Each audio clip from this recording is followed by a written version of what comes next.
are Fantastic Four. Four. We are Fantastic Four. Braylon, Chloe,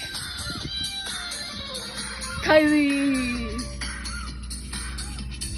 Carly. Four. We are Fantastic Four. So what are waves? Well, Braylon, thanks for asking. A wave is a disturbance or a movement through a medium from one place to another. Another way to say this is it's a way that energy can move. There are two types of waves, mechanical and electromagnetic. There are three types of mechanical waves: transverse, longitudinal, and surface. As you can see, each wave has its own shape and style. A mechanical wave always has a medium to travel through. Usually, when the mechanical wave moves, the energy is the only part that moves, not the actual medium. Unless you're talking about ocean waves, which we'll talk about another day. Mediums are what waves pass through to get from place to place. They can be solid, liquid, or gas. For example, when a person's talking, they produce sound waves. So the sound waves flow through the air to get to the other person's ear. And because the air is what the sound wave is flowing through, that makes the air the medium of the wave. This is an at-home experiment. All you need is a highly sophisticated tool of learning, or a slinky, and a table. The table represents where the medium starts. The slinky represents the wave, or in this case, the transverse wave. The transverse wave, the medium moves perpendicular to which the wave moves. So in this case, the wave is moving from left to right, so the medium moves from up to down. When the wave is up at its highest point above the median line, that's a crest movement. And when it's below the median line, that's a trough movement. This is another at-home experiment. All you need is a highly sophisticated tool of learning, or a slinky, and a table. But this time, it's not over the edge, it's on the table. You're going to want to grab some of your slinky and turn it back and forth from left to right. As it goes from left to right, you can see that there are compressed areas. Why is that? Well, it's a longitudinal wave, not a transverse wave. Because it's a longitudinal wave, those compressed areas are the medium. The medium moves parallel with the wave instead of perpendicular to it. The movement of a wave has two different parts: compressions and rarefactions. Compressions in a wave are the parts that are closer together than the others. So if you look at this slinky, when the rings are closer together, that's a compression. It also has rarefactions. That's the part of a wave that are farther apart. So if you look at the slinky, when the rings are farther apart, that demonstrates a rarefaction.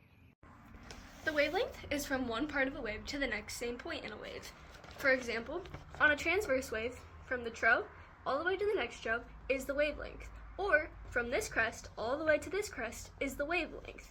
On a longitudinal wave, it would be from this point in the compression all the way to the same point in the next compression, or from this point in the refraction all the way to this point in the next refraction. The amplitude of a wave is the size of the wave. For example, on a transverse wave, the small one would look like this. It's very short, while a large one would look like this. It's very tall. On a longitudinal wave, a small one would look like this, very compressed or put together, and a large one would look like this, which is more spaced out. Frequency is important to know for the Doppler effect. Frequency is the amount of waves per second that hit a certain point. Like how you can hear this, but you can also hear it from over there. You can hear this because sound waves travel forward and out. So as they travel forward and out, they get weaker. So you might hear things as muffles.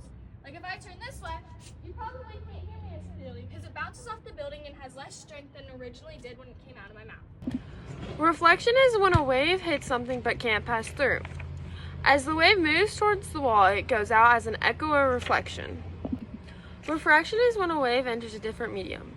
As the wave moves towards the water and hits the water, it changes speed, which makes it change direction. When two waves run into each other, they combine just for a moment and then go on their way. This is called an interference. There are two different kinds of interferences, constructive and destructive. But today I'm only talking about constructive interference. Constructive interference is when two waves move together and they combine to make a larger wave with a larger amplitude, and then they go on their way and separate. Here's an at-home experiment that you can do with a large container full of water and a flat surface to set it on. When you take both of your hands at the edge of the container and push the water together, it makes constructive interference. We know this is constructive interference because when the two waves that we just created with our hands push together, it creates one wave with a larger amplitude, and then they keep on moving in the direction that we push them. ES waves are waves that don't need a medium to go through. They travel through vacuums, not the ones that you sweep your floors, but the ones that are devotes of all matter. A radio is an example of an ES, but is at the beginning. It goes along with TVs, but at the end it's gamma rays, which helps fix cancer. Have you ever been cooking your lunch or your dinner or even your breakfast in the microwave and you're just wondering, I wonder how this heats up my food? Well, I'm going to tell you. So, I'm going to take my mac and cheese. It's filled to the line with water, like it tells you to do, and I'm going to put it in the microwave for 3.5 minutes, and I'm going to press start.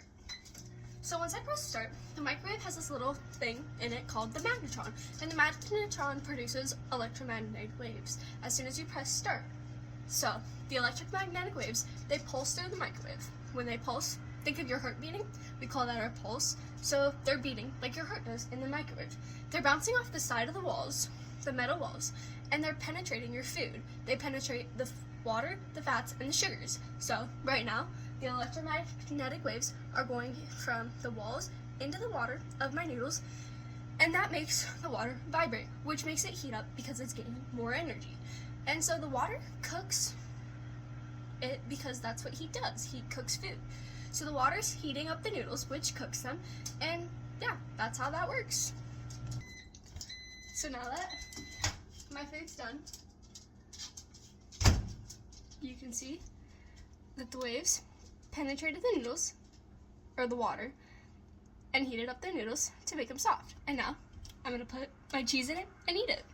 You're fantastic, Force.